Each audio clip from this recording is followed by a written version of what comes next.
તાપી જિલ્લાના વ્યારા ખાતે આમ આદમી પાર્ટી દ્વારા ધારાસભ્ય ચૈતર વસાવાના સમર્થનમાં આવેદનપત્ર આપવામાં આવ્યું હતું। આપના પ્રદેશ ઉપાધ્યક્ષ રામ ધડુક, રાજુભાઈ વળવાઈ, બારડોલી લોકસભા ઇન્ચાર્જ રુસ્તમ ગામિત અને તાપી જિલ્લા પ્રમુખ મહેન્દ્ર ગામિત સહિત સ્થાનિક આગેવાનો, આદિવાસી સમાજના નેતાઓ અને મોટી સંખ્યામાં કાર્યકર્તાઓ તાપી કલેક્ટર કચેરી ખાતે પહોંચ્યા હતા। કલેક્ટર અને અધિક કલેક્ટર હાજર ન હોવાથી મામલતદારને આવેદનપત્ર સોંપવામાં આવ્યું હતું।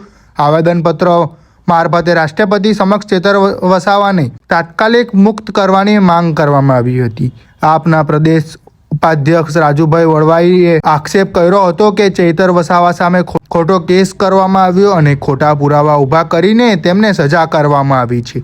તેમના જણાવ્યા મુજબ ચૈતર વસાવાની સજા સામે આદિવાસી સહિત વિવિધ સમાજોમાં આક્રોશ જોવા મળી રહ્યો છે। આપ દ્વારા વ્યારા વિસ્તારમાં હસ્તાક્ષર અભિયાન પણ ચલાવવામાં આવ્યું હતું। એકત્ર કરાયેલા હસ્તાક્ષરો અને પોસ્ટરો સાથે રાષ્ટ્રપતિને આવેદન પત્ર મોકલવાની માંગ કરવામાં આવી હતી। આ દરમિયાન વરસાદની સ્થિતિ વચ્ચે કલેક્ટર અને અધિક કલેક્ટર કચેરીમાં હાજર ન હોવા અંગે પણ આપના નેતાઓએ સવાલો ઉઠાવ્યા હતા। આપ દ્વારા રાષ્ટ્રપતિ સમક્ષ ચૈતર વસાવાને સજામાંથી મુક્ત કરવાની માંગ કરવામાં આવી છે।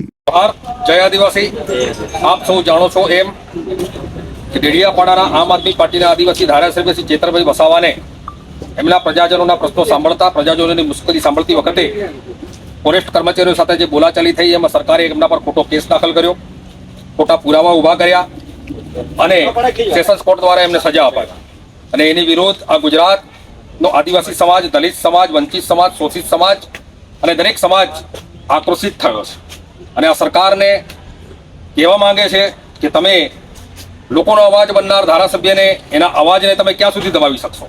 અને એના માટે આજે આ વ્યારા જિલ્લા મથક ઉપર આ બારડોલી લોકસભાના લોકોએ એક સહી અભિયાન ચલાવ્યું અને સહી અભિયાન ચલાવી અને વી સપોર્ટ ચતરભાઈના પોસ્ટર લઈ અને રાષ્ટ્રપતિને આજે આવેદન આપવા માટે આવ્યા હતા। આજે કલેક્ટરશ્રી દ્વારા અમે રાષ્ટ્રપતિને આવેદન પહોંચાડવા માંગતા હતા, પણ આજે ઓફિસમાં કલેક્ટરશ્રી પણ હાજર નથી અને રેસિડેન્ટ અધિક કલેક્ટર પણ આજે અહીંયા હાજર નથી।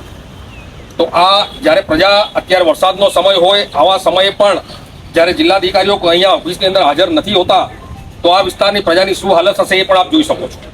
તો આજે અમે મામલતદારશ્રીને આનું આવેદન આપ્યું છે અને અમે રાષ્ટ્રપતિને વિનંતી કરીએ છીએ કે ગુજરાતની ભાજપ સરકારે જે ચૈતરભાઈ વસાવા ઉપર ખોટા કેસ દાખલ કરીને એમને સજા અપાવી છે એમાંથી એમને તાત્કાલિક મુક્ત કરે અને ફરી પાછા લોકોની વચ્ચે લોકો માટે લડતા કરે એવી જ અમે ઈચ્છા રાખીએ છીએ। જોહાર, જય આદિવાસી।